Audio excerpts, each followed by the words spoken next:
Hi, so we're just going to have a look at the software that we're using to run this laser cutter.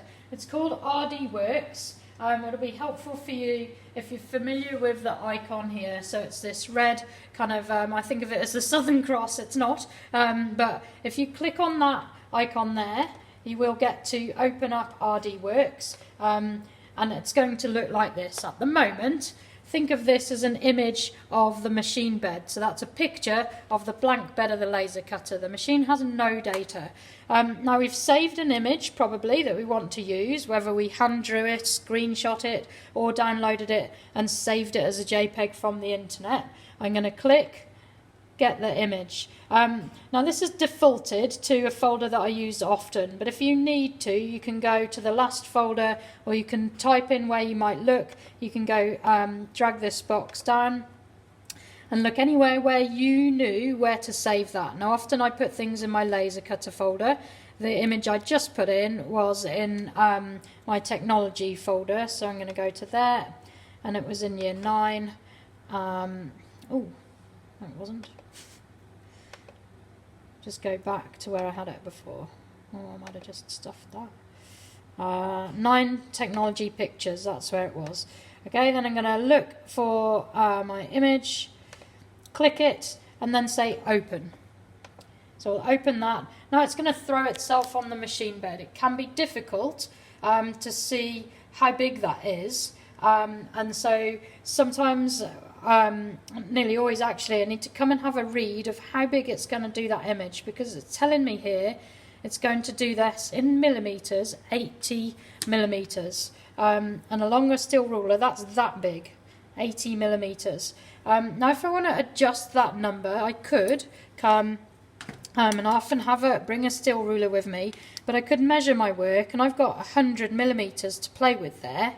So if I come to this box up here, the padlock, and I click that and lock the padlock, if I type anything in this box, it will change the width but also the height, and it will keep the proportion.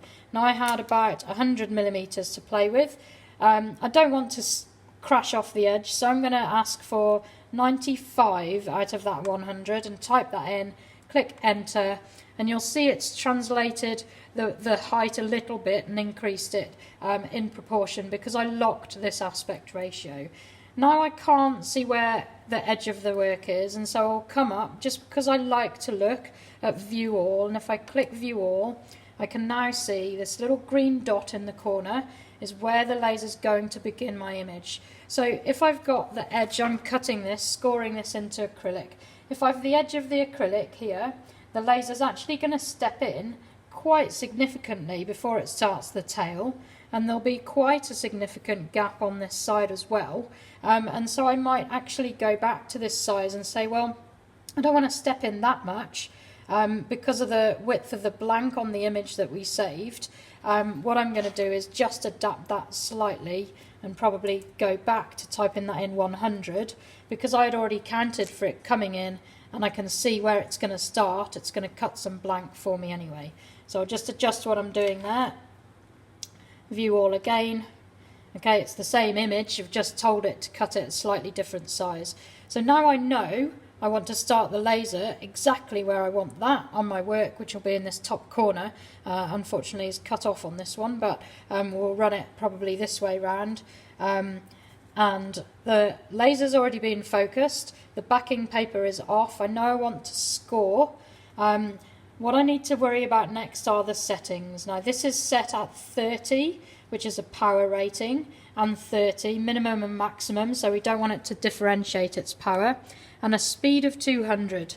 Now out of a percentage, 30% is fairly low, and 200 is fairly fast, and that's how I get a scoring cut. I can have a look at a document that we have that we'll share with you, which tells you how many different settings on the laser there are.